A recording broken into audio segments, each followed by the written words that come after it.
मुझे क्रोध करने का क्या अधिकार है? और अगर आपको यही सब सुनना और करना है तो 16,107 पत्नियां जो आपकी हैं उनसे जाकर के आप ये सब झगड़ा झंझट करो, मुझे तो ये सब करना नहीं आता। ऐसी परम गंभीर रुक्मिणी जी साक्षात महालक्ष्मी, राघवत्वे भवत सीता रुक्मिणी कृष्ण जन्मनि, अन्ये स्वतारेषु विष्णुरेशान पायिनी, देवत्वे देवदेहेयम मनुष्यत्वे च मानुषी। विष्णु पुराण में श्री पराशर महर्षि कहते हैं कि भगवान नारायण जब राम बनते हैं तो रुक्मिणी ही सीता बनती, भगवान नारायण ही जब कृष्ण बनते हैं तो महालक्ष्मी रुक्मिणी बनती हैं, भगवान नारायण जब परशुराम बनते हैं तो महालक्ष्मी ही धरती के रूप में प्रतिष्ठित हो जाती। इसीलिए परशुराम जी ने संपूर्ण धरती को क्षत्रियों से छीन लिया था कि उस समय धरती तो लक्ष्मी के रूप में, लक्ष्मी ही धरती के रूप में थी और लक्ष्मी के पति तो भगवान हैं। तो परशुराम के रूप में भगवान का जब अवतार हुआ तो परशुराम जी ने तो प्रत्यक्ष विवाह नहीं किया, प्रत्यक्ष विवाह नहीं किया, तो लक्ष्मी धरती के रूप में आ गई और धरती का भोग, पृथ्वी का भोग वो छत्र, इसी को भक्ति कहते। और हम भगवान के भक्त हैं और अपने पड़ोसी से दुश्मनी है, वो मर जाए ऐसी हम कामना करते हैं, इसका मतलब अभी तुम्हारी भक्ति दृढ़ नहीं। भक्त तो वही है जिसके हृदय में किसी के प्रति दुर्भाव न हो, यहां तक कि जो मेरे साथ शत्रुता का निर्वाह कर रहा है उसके प्रति भी सद्भाव बना रहे। प्रहलाद जी ऐसे भगवान को बड़ी प्रसन्नता हुई। भगवान ने कहा प्रहलाद आज तो क्रोध में मैंने तेरे पिता को मार दिया, अब मुझे पश्चाताप हो रहा है। कुछ भी हो मेरे भक्त का पिता था, अब तो भगवान पिता संबंध देखने लगे। अभी तक तो भगवान को लग रहा था ये मेरे भक्त का शत्रु है, लेकिन अब भगवान को लग रहा मैंने बहुत बड़ी गलती कर दी, अपने भक्त के पिता को मार दिया। भगवान की आंखों में आंसू आ गए। देखो न भगवान का कोई शत्रु है न भगवान का कोई मित्र है, भक्तों के जो अपने हैं वही भगवान के अपने हैं और जो भक्तों के विरोधी हैं वही भगवान के विरोधी हैं। भगवान का अपना कोई मित्र और शत्रु नहीं।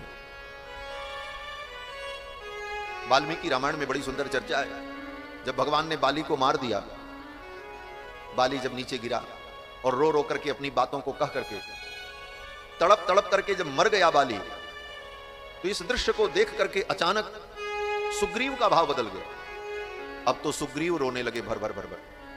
अपने भाई को पकड़कर मरते मरते बाली ने अपने गले की वो माला, मणियों की माला निकाल करके सुग्रीव को पहनाई। ये माला तुम्हारे गले में रहेगी, कभी तुम्हारा मुख म्लान नहीं होगा, तुम सदा स्वस्थ रहोगे, आनंदित रहोगे, तेजहीन नहीं होगे। उस माला को बाली ने निकाल करके सुग्रीव के गले में डाला। यह देखते ही सुग्रीव की आंखों में आंसू आ गए। मैं इनको अपना शत्रु मानता रहा और ये मुझे माला पहना रहे। ये माला अपने पुत्र अंगद को भी पहना सकते थे, अपने बेटे को अपनी ये धरोहर दे सकते थे, लेकिन मेरे गले में डाला। सुग्रीव का भाव बदल गया और सुग्रीव का भाव बदला तो सुग्रीव रोने लगे, पश्चाताप करने लगे। ऐसे वीर भाई को मैंने मरवा दिया अपने स्वार्थ के लिए। घोर पश्चाताप हुआ सुग्रीव को। सुग्रीव जब रोने लगे भर भर भर भर, तो लक्ष्मण जी देख रहे थे। लक्ष्मण जी ने कहा ये नाटक शुरू हो गया, अब ये नया नाटक। लक्ष्मण जी तो लक्ष्मण जी है महाराज। तो लक्ष्मण जी ने देखा सुग्रीव की ओर, बोले तो कुछ नहीं, भगवान की ओर देखे। जब भगवान की ओर देखा तो इधर भी धारा शुरू थी, भगवान भी रो रहे थे। लक्ष्मण जी से रहा नहीं गया। लक्ष्मण जी ने जाकर के भगवान से कहा प्रभु वो तो नाटक कर ही रहा था, ये क्या है महाराज, आप क्यों रो रहे हो? उसका भाई था मर गया, उसके अंदर वो भाव आ गया, रो रहा है, ठीक है, लेकिन आप क्यों रो रहे हो? ये आपका तो रिश्तेदार नहीं। तो भगवान ने लक्ष्मण से कहा लक्ष्मण मैं इसलिए रो रहा हूं कि सुग्रीव रो रहा है, इसलिए मैं रो रहा हूं। बोले महाराज सुग्रीव के रोने से आपका क्या लेना देना? भगवान कहते हैं जब तक सुग्रीव बाली को अपना शत्रु समझता था तब तक मेरी दृष्टि में बाली मेरा भी शत्रु था। अब सुग्रीव की दृष्टि में बाली भाई है, सुग्रीव अपने भाई के लिए रो रहा है, इसलिए मैं भी रो रहा हूं। यह भगवान का जो गुण है इसी का नाम सानुक्रोश है। वेदांत में इसी को सानुक्रोश कहा जाता है। सामने वाले व्यक्ति के भाव से भावित होकर उसी भाव में डूब जाना, सानुक्रोश। और यह भगवान का परम दिव्य गुण है सानुक्रोश। भक्तों का दुख ही भगवान का दुख होता है, भक्तों का सुख ही भगवान का सुख होता है, भक्तों के शत्रु ही भगवान के शत्रु होते हैं और भगवान के मित्र ही भगवान के मित्र, भक्तों के मित्र ही भगवान के मित्र। यही भगवान की विशेषता। भगवान ने कहा, नरसिंह भगवान के अंदर भी वही सानुक्रोश प्रकट हो गया। जब प्रहलाद रोने लगे मेरे पिता की दुर्गति न हो, तब भगवान को बड़ा पश्चाताप हुआ। भगवान ने कहा प्रहलाद, आज तो मैंने क्रोध में तेरे पिता को मार दिया, लेकिन अब वचन देता हूं, आज मैं वचन देता हूं, तेरे वंश में उत्पन्न होने वाले तेरे किसी संबंधी का मैं वध नहीं करूंगा। अगर तेरा संबंधी होगा तो मैं वध नहीं करूंगा। भक्त संबंधियों का भी रक्षण भगवान करते। प्रणत कुटुंब पाल रघुराई, भगवान एक शरणागत भक्त के संबंध से उसके संपूर्ण कुटुंब की रक्षा करते। प्रणत कुटुंब पाल रघु, भगवान ने कहा आज के बाद तेरे वंश में उत्पन्न होने वाले किसी भी व्यक्ति का मैं वध नहीं करूंगा, अगर वो तेरा संबंधी हो। प्रहलादाय वरो दत्तो, लेकिन इसकी जो भुजाएं हैं इसके लिए भार बन गई, और इन भुजाओं के कारण ही इसके अंदर अहंकार है। इसके अहंकार को मिटाने के लिए, इसके भार को कम करने के लिए इसकी भुजाओं का मैं छेदन करूंगा। और भगवान ने बाणासुर की 996 भुजाओं को अपने नंदक खड्ग के द्वारा काट दिया, 4 भुजाएं छोड़ दी। बाणासुर ने भगवान की शरणागति कर ली, और फिर बाणासुर ने अपनी बेटी और अपने दामाद अनिरुद्ध को आदर पूर्वक की घटना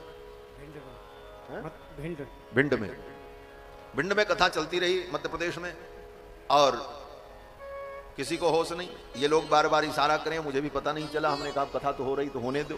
परिणाम ये हुआ कि सबकी ट्रेन छूट गई, टिकट बेकार हो गए। तो ऐसा ना हो, इसलिए थोड़े में संक्षेप में सारी बातें करेंगे। भगवान की कथा तो अनंत है, हमारा आपका ये जीवन कम पड़ जाएगा, ये जीवन कम पड़ जाएगा भगवान की कथा को सुनने के लिए। इतनी कथाएं हैं भगवान की, हरि अनंत हरि कथा अनंता, कहीं सुनहि बहुविधि सब संता। लेकिन जितना हम सुनते हैं उससे हमारा अंतःकरण पवित्र हो जाता है, हमारी वाणी पवित्र हो जाती है। गोस्वामी जी ने राम जी का चरित्र जब लिखना शुरू किया, किसी ने कहा राम जी का चरित्र तो अनंत है, आप क्या लिखोगे? चरितम रघुनाथस्य शतकोटि प्रविस्तरम एकैकम अक्षरम प्रोक्तम महापातकनाशनम, क्या लिख पाओगे? तो गोस्वामी जी ने कहा हम लिखने के लिए नहीं लिख रहे हैं। बोले तब? बोले हम तो अपनी वाणी को पवित्र करने के लिए लिख रहे हैं और गा रहे हैं। जितना लिख पाएंगे लिख पाएंगे, जितना गा पाएंगे उतना गा पाएंगे। निज गिरा पावन करण कारण राम जस तुलसी कहो, अपनी वाणी को पवित्र करने के लिए गा। तो भगवान की कथा को गा करके हम पवित्र हो जाते हैं, भगवान की कथा को सुन करके हम पवित्र हो जाते हैं। बस यही उद्देश्य है इस कथा का, कि हम पवित्र हो जाएं और उस परमात्मा के चरणों में हमें अनुराग प्राप्त हो। आगे कथा आती है कि भगवान ने अपने पुत्रों को बड़ा सुंदर उपदेश दिया। एक बार द्वारिकापुरी में भगवान के सभी पुत्र खेल रहे थे, प्यास लगी, कुएं पर गए पानी पीने के लिए, तो देखा उस कुएं में पानी नहीं था। उस कुएं में एक गिरगिट था, बहुत बड़ा विशाल। वो छिपकली के समान एक जंतु होता है जो रंग बदलता रहता, क्रिकलास, बड़ा विशाल काय था। पुत्रों ने जाकर के भगवान को कहा, भगवान आए, भगवान ने उसको हाथ से पकड़ा, बाहर निकाला। भगवान का स्पर्श होते ही वो दिव्य रूप में प्रकट हो गया। वो कौन था? बोले महाराज नृग थे, रघुवंश के राजा थे। और जाते जाते उन महाराज ने अपना वृत्तांत सुनाया। हे द्वारिकाधीश, मैं बहुत धर्मात्मा था, रोज 1 लाख गायों का दान ब्राह्मणों को करता था। लेकिन एक दिन मेरी गाय धोखे से ब्राह्मण के घर से भागकर फिर मेरी गौशाला में आ गई, और दूसरे दिन मैंने उस गाय का किसी दूसरे ब्राह्मण को दान कर दिया। मुझे पता नहीं चला, सेवकों ने बताया भी नहीं, और किसी को जानकारी नहीं थी। तब तक वो पिछले दिन का ब्राह्मण आ गया और उसने कहा ये गाय मेरी है, और जिसको मैंने दिया था अभी अभी उसने कहा ये मेरी है। दोनों ब्राह्मण लड़ने लगे। मैं कभी इधर देखता कभी उधर देखता, और दोनों अपनी जगह पर सही थे। उसने कहा महाराज कल आपने दान किया था तिथि नक्षत्र मुहूर्त बोल करके। इस ब्राह्मण ने कहा अभी अभी आपने तिथि नक्षत्र बोला है, संकल्प किया है। दोनों अपनी बात पर अड़े रहे। राजा ने सोचा अब मैं क्या करूं। दोनों ब्राह्मणों को क्रोध आ गया, दोनों ने शाप दे दिया, जाओ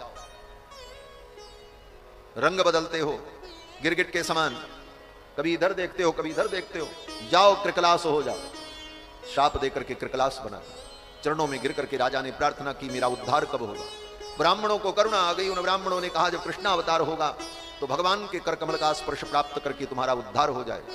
आज भगवान ने महाराज नृग का उद्धार किया, लेकिन इस उद्धार के ब्याज से बहाने से भगवान ने अपने पुत्रों को उपदेश दिया। इस घटना के बाद अपने पुत्रों को भगवान ने बुलाया, दरबार में बैठाया, और भगवान ने कहा पुत्रों आज की इस घटना से शिक्षा ले लो। क्या शिक्षा? भगवान कहते हैं देखो ये राजा कितना धर्मात्मा था, लेकिन ब्राह्मण की एक गऊ को पुनः ले लिया, स्वयं दिया था लेकिन पुनः धोखे से ले लिया, जानबूझ करके नहीं, धोखा हुआ, फिर भी परिणाम कितना भयानक हुआ। इसलिए हे पुत्रों जीवन में कभी ब्राह्मण के धन का हरण मत करना, स्वदत्ताम परदत्ताम व ब्रह्मवृत्तिम हरेच्चयः। भगवान कृष्ण अपने पुत्रों से कहते हैं, अपने द्वारा दिया गया दान हो अथवा किसी दूसरे ने दान किया हो, उस धन का कभी हरण मत करना, ब्राह्मण के धन का कभी भोग मत करना, ब्राह्मण के धन को कभी लेना मत। अगर ब्राह्मण के धन का हरण करोगे तो 60 वर्ष सहस्राणी विष्टायाम जायते कृमि, 60,000 वर्ष तक गंदगी का कीड़ा बनोगे। इसलिए हे पुत्रों, ब्राह्मणों से कभी द्वेष मत करना, सदा उनका आदर करना, उनका सम्मान करना, यही सनातन धर्म है। भगवान ने अपने पुत्रों को यह उपदेश दिया है भागवत में। और भगवान ने अंत में एक बड़ी अद्भुत बात कही। भगवान ने कहा, देखो पुत्रों, ये ब्राह्मण अगर तुम्हें डांट भी दें और क्रोध में अगर ये तुमको मार भी दें 1-2 थप्पड़, तो सह लेना, प्रणाम कर लेना, झगड़ा मत करना। भगवान कहते हैं, घ्नंतम बहुशपंतम व नमस्कुरुत नित्यसः। भगवान कहते हैं, ये विप्र देवता घ्नंतम मार दें, बहुशपंतम शाप दे दें, नमस्कुरुत नित्यसः इनको नमस्कार ही करना। किस प्रकार से? भगवान कहते हैं, यथा हम प्रणमे नित्यम, जैसे मैं नित्य ब्राह्मणों को प्रणाम करता हूं, इसी प्रकार मेरा अनुकरण करना और ब्राह्मणों का आदर करना। ऐसा भगवान ने अपने पुत्रों को उपदेश किया। रामायण में भी भगवान कहते हैं, सापत ताड़त परुष कहंता विप्र पूज्य असगावही संता। ब्राह्मण शाप भी दे, मार भी दे, कठोर वचन भी बोले, फिर भी उसको प्रणाम कर लेना। और ये भगवान कहते नहीं है, करते भी हैं। तीनों का उदाहरण है। सापत, साप देने वाले ब्राह्मण को भगवान ने प्रणाम किया। साप देने वाला ब्राह्मण कौन? बोले नारद जी। रामायण पढ़ लेना। नारद जी ने भगवान को शाप दिया, दइहों शाप की मरिहों जाई, जगत मोर उपहास कराई। और नारद जी ने भगवान को शाप दिया, जाओ, आपने तो मेरा ब्याह नहीं होने दिया, आपको भी पत्नी का वियोग होगा और आपको गली गली रोना पड़ेगा। एक शाप दिया। दूसरा शाप दिया, जो रूप धारण करके आपने मुझे ठगा है, यही रूप आपको धारण करना पड़ेगा, संसार में जन्म लेना पड़ेगा। भगवान ने कहा, ठीक है, ना कोई सहायता करने वाला नहीं मिलेगा। भगवान ने प्रणाम कर लिया और भगवान ने कहा, मुनिवर, आपने जो शाप दिया है, इस शाप को मैं सिरोधार्य करता हूं। साप शीस धरि हरस ही। और रही बात, आपने जो शाप दिया कि आपको ये रूप धारण करना पड़ेगा, तो आपने मुझे अवतार लेने के लिए प्रेरणा दे दी और मैं राजकुमार बनकर के प्रकट होऊंगा, ये भी तो मेरे लिए वरदान ही है। और रही बात तीसरा शाप, बंदर ही सहायता करेंगे, तो कोई व्यक्ति किसी की सहायता करे, ये तो अच्छी बात है, ये तो आपने ये भी वरदान ही दिया मुझे। इसलिए तीनों वाक्य आपके मेरे लिए तो वरदान ही है। ये विनम्रता भगवान की नारद के द्वारा दिए गए शाप को भी भगवान ने सिर पर धारण किया। साप शीस धरि हरसि। शापत